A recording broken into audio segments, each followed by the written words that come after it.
Hey everybody, Pat Cleary back again for a new edition of the NAPEO News Studio.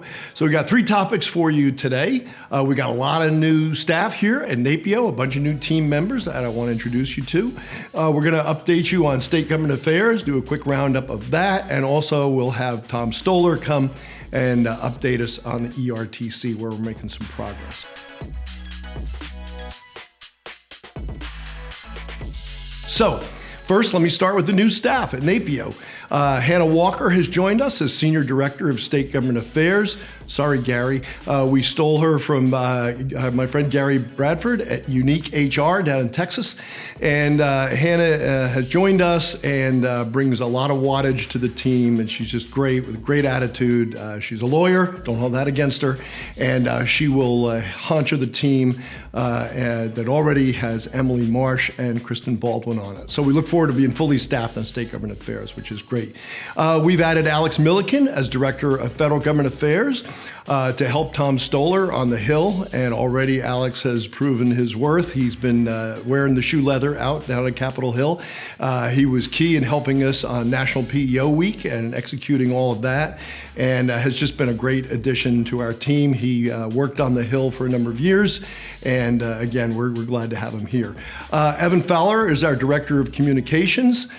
He was a reporter. He's a reformed reporter who is now working for us. He's working for Gary Marshall, cranking stuff out. He's a great writer, and he is, again, as a former reporter, knows how to work with reporters and how to reach out to them and pitch a story. And same thing, he's already made an impact in the short time he's been here.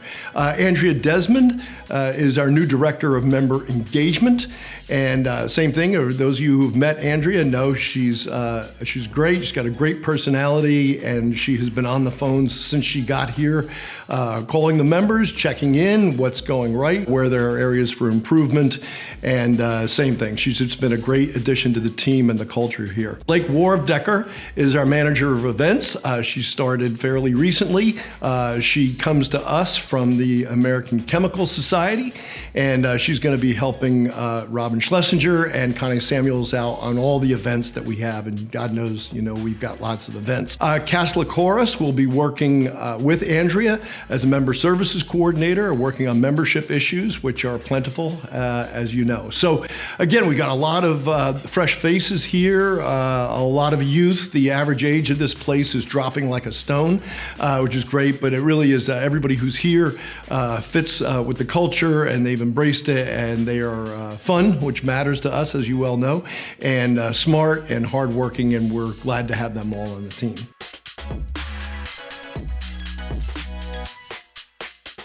All right, turning to the State Government Affairs update, first and foremost is Florida, where, of course, we've got a big footprint, and a lot of you do business in Florida. A new law went into effect July 1st that requires employers, 25 or more employees, to use the federal E-Verify system to verify employees' eligibility to work in the U.S. and to file annual certifications of compliance with the Florida Department of Revenue. So we've gotten clarification that verification of employment eligibility can be transferred from the PEO to the client company by written agreement or written understanding. So that's sort of half a loaf. At least you can get something in writing which will clarify this, but I know and we know that that's not all that easy for a PEO to do. So there's still lots of questions around this law, including how it's going to be applied to us, to our industry, to PEOs and their clients. So we're working very closely with FAPEO, our affiliate in Florida, Robert Scrobe, David Daniel, Mike Miller, Karen Fidel, to obtain guidance from the regulators, and we'll provide updates as they become available.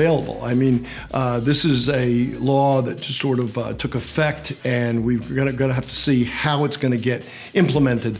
And you may hear from FAPEO before you hear from us. We're working hand in glove with them to see what we can do to get some clarifications around this law. In New Mexico, that saga continues. I mean, those of you who follow state government affairs or who do business in New Mexico know that we've been at this for a really long time.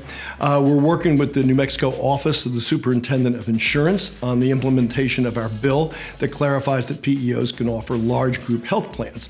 Our bill went into effect on June 16th, and we're waiting to receive further guidance from the Office of Superintendent of Insurance. Just a special thanks to Emily Marsh, who I joked, was a legal resident of New Mexico for part of last year. And she's worked very closely with our member companies there to see this bill through. It had lots of pitfalls along the way. But she stayed on it, and our members stayed on it and stayed united. And at the end of the day, we've got a result that is, let's just say, it's a lot better than it could have been, a lot better than where we started out. So on our Leadership Council forums on the state side, continuing on that, it's Leadership Council Forum season. We've had LCFs, Leadership Council Forums. We've had them for the Mid-Atlantic. In Louisville, where turnout was great, and we discovered that the secret to a big turnout is that we had it at the Angel's Envy Distillery. So we discovered that anything that's held at a distillery will guarantee a big turnout. So thanks to our LC chair, Melissa Kelly, for making that happen, and for beating the bushes and making for a terrific turnout. And in New England, our LCF in Massachusetts, honchoed by our great friend Bob Burbage, also is a great success. We've got upcoming LCFs in the Heartlands and Colorado. So just check our website, napeo.org, for the dates and the details on that. And we hope you'll come see us out in your town, not have to come here to DC to see us. Next, let me turn to our Vice President of Federal Government Affairs, Tom Stoller, who just had a recent and very significant birthday, who will update us on some progress on the ERTC. Tom?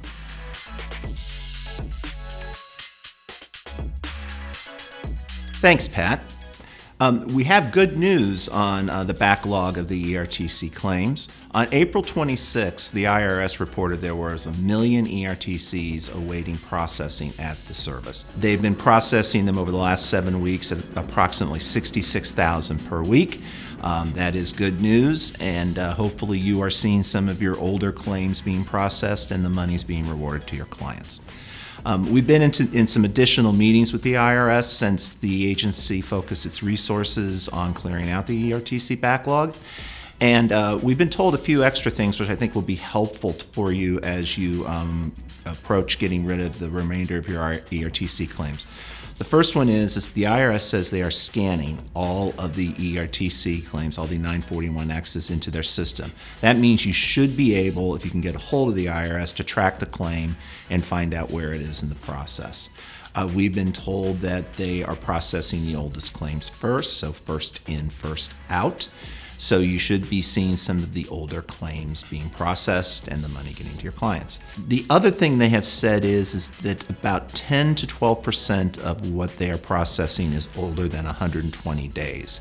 So if you have outstanding ERTC claims from either 2021 or 2022, the email address below, you should contact them and let them know about those outstanding claims.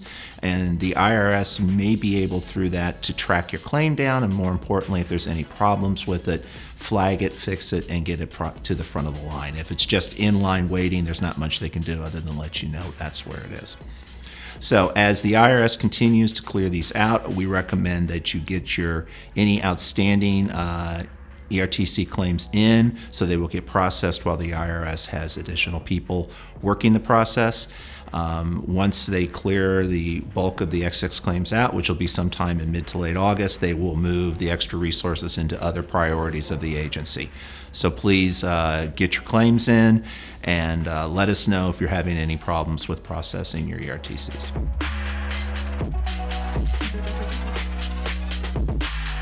Thanks, Tom. So that'll do it for this edition of the NAPEO News Studio. Stay tuned for our next one coming up in the not too distant future. We'll update you on some stuff that's going on here around headquarters and around the industry. Hope you'll tune in. Thank you.